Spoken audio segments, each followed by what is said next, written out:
রাধে রাধে বন্ধুরা, কেমন আছেন সবাই? ফিরে আসলাম প্রতিদিনের ডেলি ব্লগ নিয়ে। তো সকাল সকাল তোমাদের দাদাভাই এদিকে গোপাল সোনার সেবা দিচ্ছে। মেয়েকে খেতে দিয়ে দিয়েছি মুড়ি আর চানাচুর, আর তোমাদের দাদাভাইয়ের জন্য রুটি আর সিমুই। আর মেয়েকে স্কুল আজকে এটাই টিফিন দেবো, সেই জন্য সকালে তোমাদের দাদাভাইকে ওটাই খেতে দিয়ে দিয়েছি। আর এখন ওটা রেডি, মেয়ে যাবে স্কুলে। আর তোমাদের দাদাভাই প্রতিদিনের মতো মেয়েকে স্কুলে ছেড়ে দিয়ে তারপরে যাবে কাজে। তো আজকে দুজনের ড্রেস পুরো সেম সেম। তো প্রতি বুধবার মেয়ে যেহেতু লাল আর ব্লু ড্রেসটা থাকে, আর তোমাদের দাদাভাইয়েরও সেম, তো সেই জন্য বলছে যে সেম সেম পড়েছি। আর এদিকে দেখো বন্ধুরা, ওরা যাওয়ার পরে আমিও কিছু কাজকর্ম সেরে নিয়ে যাব মার্কেটে। তো মেয়ের কিছু স্কুলের জিনিস কেনার ছিল, সেগুলোর জন্যই চলে এসেছি দিদিভাইয়ের সঙ্গে। তো দিদিভাই প্রতিদিন খাবার দিতে আসে দাদাভাইকে, তো সেই জন্য সেই সেম টাইমে দুজনে চলে আসলাম। ফিরে এসে রান্না বসিয়ে দিয়েছি।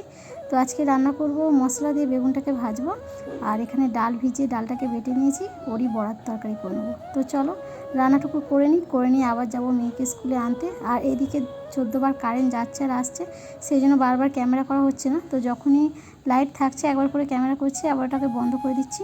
তো এই রান্নাটা একদম অন্যরকম করে করবো। পাশে যে দিদিভাই ঠিক এইভাবেই দেখি বেগুনগুলোকে মশলা দিয়ে ভাজে। তো আজকে ভাবলাম আমি একবার ট্রাই করে দেখি কেমন হয়। তো ও দেখি জিরে আর ক্যারি পাতাটাকে প্রথমে ফোড়ন দিয়ে দেয়, তারপরে বেগুনগুলো ভাজা হয়ে আসতে একটু পেঁয়াজ আর রসুন দিয়ে যত রকম গুঁড়ো মশলা আছে সব কিছু দিয়ে মশলাটাকে বেগুনটাকে ভাজলে দেখি টেস্টটা খুব ভালোই হয়। তো আমি আজকে একবার ট্রাই করব, সেই জন্য দেখি প্রথমবার করার পরে কেমন হয়। তো দিদিভাইয়ের মোটামুটি ভালোই লাগে যখনই করে দেয়। তো নিজে করব, অতটা টেস্ট হবে কিনা জানি না, তো চেষ্টা করে দেখা যাক ঠিকঠাক হয় কিনা। তো চলো বেগুনটা ততক্ষণ ভাজা হতে থাক, আর ওদিকে টুকটাক কাজকর্ম হয়ে এসছে। আর এদিকে দেখো বেগুনটা ভাজা হয়ে গেছে, এবার ডালের বড়াগুলো ভেজে নিয়ে তারপরে তরকারিটাকে বসিয়ে দেবো। আর কারেন্টটা দেখছি একবার যাচ্ছে আর আসছে, তো বাইরে একবার করে চলে যাচ্ছি। আর এদিকে এত ঝাঁঝ উঠেছে, পাশ থেকে দিদিভাই বলছে কত তেল দিয়েছিস আর লঙ্কাগুলো দিয়েছিস, পুরো ঝাঁঝে গোটা ঘর ভর্তি হয়ে যাচ্ছে, একে কারেন্ট নেই। আর এই দেখো এদিকে প্রায় রান্না কমপ্লিটের কাছাকাছি, ভাতটা ওদিকে হয়ে গেছে, ডালের বড়া কয়েকটা ভেজে নিয়ে তরকারিটা হয়ে গেলেই বাস দুপুরের রান্নার মোটামুটি কাজ শেষ। আজকে আর অন্যান্য কিছু করবো না, খুব বেশি সবজিও নেই। রাতে আসার সময় তোমাদের দাদাভাই সবজি আবার নিয়ে আসবে বলেছে, মার্কেটে গিয়েছিলাম, তো সবজির দাম এত পরিমাণে, তো সেই জন্য ও বললো আমি যেখানে কাজ করি সেখানে অনেকটা কম হয়, যেহেতু একদিনই ওখানে মার্কেটটা বসে।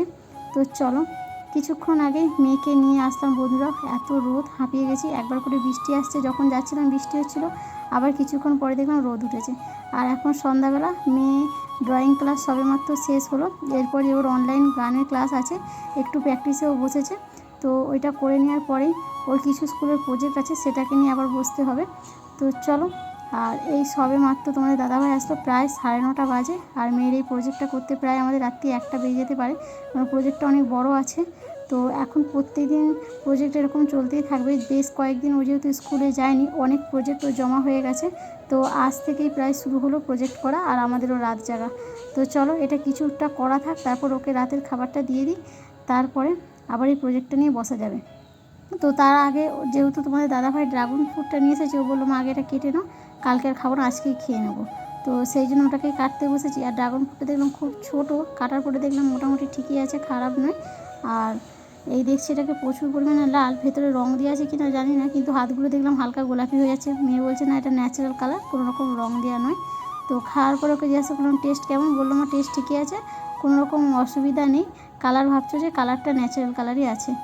আর ওদিকে দেখো বন্ধুরা, খাওয়া দাওয়া কিন্তু কমপ্লিট, প্রায় রাত্রি 12টা বাজতে যায়। এখন অর্ধেকটা প্রজেক্ট হয়েছে আর অর্ধেকটা বাকি আছে, প্রায় রাত্রি 1:30 বাজতে পারে। আর ওদিকে তোমাদের দাদাভাইয়ের এত ঘুম পেয়েছে, ও দেখছি ছোলা ভাজার ডাব্বাটা নিয়ে বসেছে, বলছে আমাকে ঘুম পাচ্ছে, এটা দিয়ে এখন টাইম পাসটা করে নিই। তো এটা নিয়ে আমার খুব হাসাহাসি রাত্রে চলছিল।